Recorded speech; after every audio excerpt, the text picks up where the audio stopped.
Okay, here we're on part nine of that was part nine of this series. This is the last part 9 of 9 parts about the ancient Greeks and paintings of them and their history. So this is Aristotle, and Aristotle is the greatest philosopher who ever lived, perhaps the smartest man who ever lived. He's right up there with Isaac Newton. What he did was he was primarily a biologist, but he tried to classify all the known useful knowledge of his time. Unfortunately, a lot of times they don't even have his real books. We have the books of his students. And he put things in a form to try to make things usable, and he very much promoted the idea of individualism, meritocracy, and these are foundational to Western civilization. The schools were based on his ideas for the next 1,500 years. And for good reason. Like, this is a typical way he divides up oratory. You know, logos, ethos, telos, pathos, and kairos. So logic, the words themselves, ethics, the credibility of the speaker, telos, the purpose, pathos, the emotion stirred up in the audience, and kairos, the timing. Okay, and it's a really good way to look at oratory. He was very good at that, you know, getting to the key point of something. Oh, this was just another picture of Plato's allegory of the cave. Okay, so let me kind of get out of the way here. Just sort of a modern, you know, spoof joke version of it. You know, you want to try to climb out of the cave. So this is Plato's allegory of the cave, and all the stupid chump rolls, which unfortunately is the majority of the population. They believe all the nonsense that they're told. Okay, here's a painting of Aristotle being introduced to Alexander the Great. So Alexander the Great was the child of King Philip, and from Macedonia, and he was asked to be a tutor for Alexander the Great, and that was a very good relationship. Alexander the Great was still a rough and tough, a bit of a barbarian, but he loved Aristotle, he loved the ancient Greeks, and he spread ancient Greek wisdom, philosophy, teaching all over the areas that he had conquered, which was a lot of places. Okay.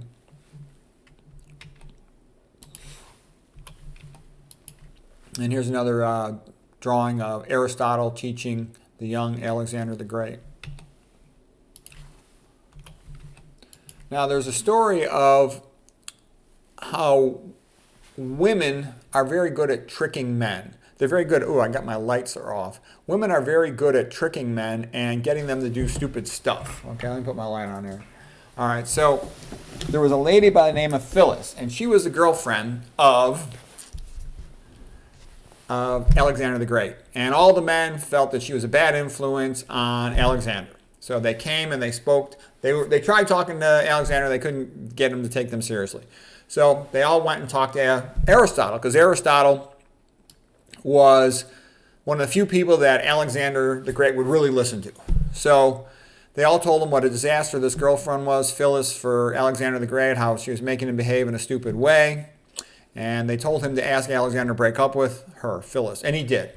So now Phyllis was really pissed off that Alexander had broken up with her, and she wanted to get revenge on Aristotle. So she was flirting with him and getting Aristotle to sort of fall for her whims, and finally Aristotle was liking her, liking Phyllis. And then one day she told Alexander the Great to hide behind a tree, and she went and got Aristotle in front of where the tree was. And with Alexander watching, she told Aristotle to get down on his hands and knees, and to, like a horse, she would sit on his back, and she pulled his hair and spanked his bottom. And she did that to show, because Alexander the Great thought Aristotle was the greatest, most wonderful, most smartest, best man in the world. And her point was that she could make a fool out of Aristotle. So smart men have to be careful about that. You know, it's like Zsa Zsa Gabor had said, I love intellectual men. They know everything and suspect nothing. Okay. And here's another painting of it. This one by Lucas Cranach, the German author. He's a artist who also was a painter for much of the life of Martin Luther. There's Phyllis on top of Aristotle pulling his beard, making a fool out of him. Here's another drawing of Aristotle and Phyllis by Lucas von Leyden. She's got a bit on him and she's whipping him. Okay, here's just a painting that a friend of mine drew of Aristotle. Okay. And by the way, I do consider myself a modern Aristotle, trying to classify the useful knowledge of the world. Okay, here's Aristotle walking with his students, and this was called the Peripatetic School. And he'd walk with the students and have conversations and discussions about different topics. He also would have them sit and study. Aristotle's school was the best school in the world, perhaps ever in the history of the world. Okay, now here's Alexander the Great, the former student of Aristotle, and he's now having animal specimens brought from his travels to Aristotle to study, because Aristotle was primarily a biologist, and so he was involved also in classifying the different animals and putting them into categories and describing them. So it was a scientific effort of Alexander the Great bringing these animals to Aristotle. Now here's there was a court painter, so to speak, by the name of Apelles. He was the greatest painter of his day. Unfortunately, none of his paintings have reached us in posterity. But Aristotle went through Alexander the Great went through lots of different girlfriends. And he had this lady girlfriend named Campaste, and she had posed partly nude for Apelles, and Apelles kind of was falling in love with her, thought she was the most beautiful, wonderful, adorable thing, and Alexander could tell by the way he talked to her that he was very fond of her, and the way he painted her that he kind of was falling in love with her. So Alexander the Great said, you know what, Campaste, I give her to you, Apelles, my court painter, my wonderful court painter, and I want you to be good to each other. So he gave his mistress to Apelles, and that became sort of a famous gesture. For Alexander the Great, he's the most powerful man in the world. He went through a lot of mistresses. So anyways, that is the giving of Campaste to the great painter Apelles. And here's another picture. I should have probably put this one before. This is Apelles' painting. Alexander the Great was involved in his own public relations campaign. He had seen how Achilles, the memory of Achilles and Odysseus, was greatly benefited by Homer writing it all down. So he wanted a painter, Apelles, to paint his great exploits so they would become known to posterity. And he wished he had a writer as good as Homer that could have recorded his exploits so effectively. Okay, so there's Apelles, the great painter of his time. And it seems like he was ahead of his time, ahead of what was done later in the Byzantine art and stuff, but we don't have his painting to know that for certain in detail as far as I'm aware. Okay, for some reason I got this one out of order, another Phyllis and Aristotle picture. Oh, how did I get those out of order? All right, here we go. I had copies of them. And here's just Aristotle, teaching his students. Okay, now here's the great painting, the School of Athens and the stanza signature, the signature room in the Vatican in Rome. And right in the center of it is Plato pointing up to the sky, because he's kind of a mystic. The perfect form's up in the heavens. And Aristotle saying, no, we need to pay more attention to what's down here on earth, be more practical. There's Diogenes on the stairs, the homeless philosopher. There's Socrates talking to Alcibiades and some other students. And there's a whole bunch of other famous people in here. Archimedes, there's Michelangelo on the stairs.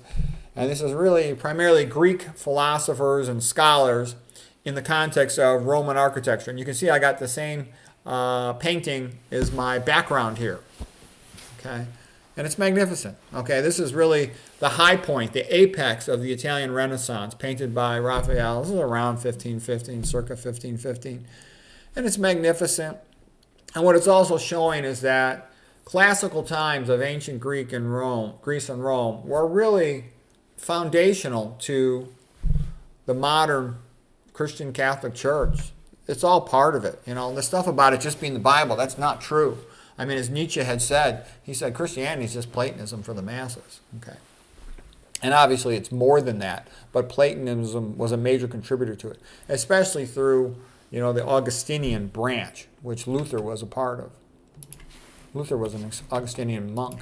So here it is. This is Pope Julius when he first sees Raphael's painting, the School of Athens. It's magnificent. It's one of the greatest paintings of all time. It's beyond magnificent. It's like spectacular. It's amazing.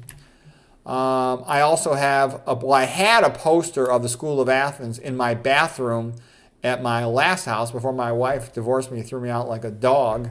I like to see that in my bathroom because basically if you want to be a high achiever, you want to surround yourself to the extent you can with high achieving wonderful things because they inspire you and they also give you, goals to try to match them in quality for whatever it is that you do. So I would like that. I'd always see things in my bathroom that would motivate me, inspire me, and make me happy. Okay, I used to call that the magic bathroom. Actually, I'll show you that in case you haven't seen it before. The magic bathroom is I have a table on the floor in front of the loo, so I'd always read in there. I read at least a book a week, out of the magic bathroom. Now I'm reading a lot of scientific papers out of there. And it's an easy way to have time to read. I always read at least a page when I'm in there. Now here's Raphael from the movie School of Athens. Magnificent movie. Charlton Heston was Michelangelo in this movie, painting his School of Athens wall in the Stanza Segnatura. And here, of course, is again the painting. And Ayn Rand was great. She pointed it out quite clearly that Aristotle is the greatest philosopher who ever lived. And here's some quotes by Ayn Rand. If there is a philosophical atlas who carries the whole of Western civilization on his shoulders, it is Aristotle.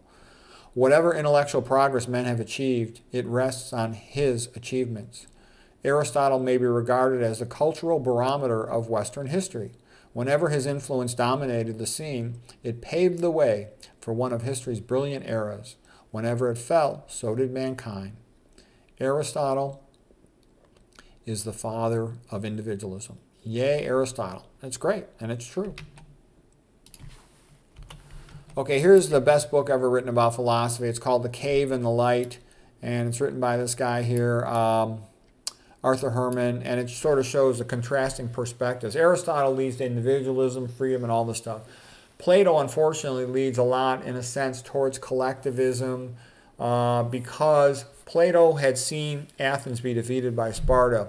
So he was starting to like some of Sparta's ideas that are collectivist.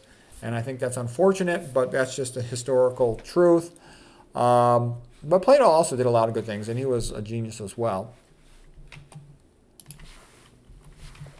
Here's some of the other paintings in the Stanza Segnatura, the religious disputa ceremony of the communion right here. That's sort of Christian. But you've also got Mount Parnassus with all the Greek poets. Like I said, the Augustinian version of Christianity largely takes from Plato, and that goes into Martin Luther, who was an Augustinian monk in the Protestant Reformation. Okay. And then the other big guy is St. Thomas Aquinas. And St. Thomas Aquinas was the man who sort of unified faith and reason. He said they're not separate things, they go together. And he unified and made Aristotle, in a sense, part of the Catholic Church. He's a doctor of the Church, one of the great scholars of the Church. He wrote his big book, Summa Theologica. The sun symbolizes the Dominicans. It also symbolizes as a saint. And he was the precursor scholar. The work of Aristotle leading to Aquinas led to the Italian Renaissance. They all go together. And Aquinas, that's his big achievement, sort of unifying faith and reasons. And again, I'm going to brag here, but it's true. I think I'm sort of like this in the modern world. People wonder, why does everything stink so bad in modern science and in modern medicine? And I'm telling you, it's because of atheism. You have to have Christian ethics, otherwise you've got nothing except whatever money wants. And they do go together. And we don't need to get into all the religious fine-tuning arguments or anything, but they actually do go together. Okay, this was just Aquinas, before Christ. We won't get into. Oh no, actually, the relevance of this thing is the quote by Charles Murray when he talks about human achievement and how Aquinas paved the way. So let's just see what he has to say here. He says, this is his book From Human Accomplishment. He said, St. Thomas Aquinas was heavily influenced by Aristotle. Christianity taught that all human beings are invited into a personal relationship with God, and that all individuals are equal in God's eyes, regardless of their earthly station. They should be capitalized. It was a theology that empowered the individual, acting as an individual, as no other religion or philosophy had. Okay, like Will Durant said, religion is the friend of the little guy. It tells him he's not just a little pawn for the ruler. It tells him that he is equal in the eyes of God to the king. Okay, that's a big statement.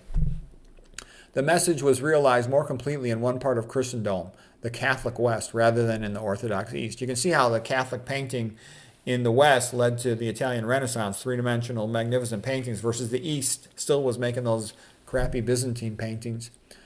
The crucial difference was that the Roman Catholicism developed a philosophical and artistic humanism typified and to a great extent engendered by Thomas Aquinas, who lived from 1226 to 1274. Aquinas made the case, which was eventually adopted by the Catholic Church, that human intelligence is a gift from God, and that to apply human intelligence to understanding the world was not an affront to God, but was pleasing to him. Aquinas taught that faith and reason are not in opposition, but they are complementary. Yep, that was the key to opening up the Renaissance. And, the New Testament was written in Greek, okay? It all works together. And all this nice stuff comes out of, the New Testament, and it relates a little bit to the Greeks. This is famous 1 Corinthians, little sermon on love. And St. Paul preached in Athens at the Areopagus, okay? If I speak in tongues of men and angels but have not love, I am a noisy gong or a clanging cymbal. And though I have all faith that could move mountains but do not have love, then I am nothing. Love is patient. Love is kind. Love does not envy or boast. It is not arrogant or rude. It does not insist on its own way. Love does not rejoice in wrongdoing, but it does rejoice with truth. Love bears all things, believes all things, hopes all things, endures all things. Love never ends. And so now abide these three, faith, hope, and love. And notice the colors. White for faith, green for hope, red for love, also sometimes referred to as charity. And the greatest of these is love. So that's a good thing. Like St. Peter, he said, love covers many problems, all right? It can make things work. Like, that's why parents make things work for a kid, even if the parents are illiterate and don't know what they're doing, because they love the kid, they make things work. So again, here's the ruins of the Parthenon by Frederick Edwin Church, and as Barzun said, there should be a copy of that in every classroom. So that ends our videos on the ancient Greeks. I hope you found that helpful. And the reason I went through all that is, I had written this book here, Best Christian Art, and it starts out with the ancient Greeks because they're the beginning of the Western tradition of this magnificent art. And I'm subsequently going to go through all the stuff about the Romans and then early Christianity, the birth of Christ, the ministry years, the Passion of Christ, the resurrection and all that. Then the early days of, the disciples and whatnot, as well as, on through Dante and all this stuff.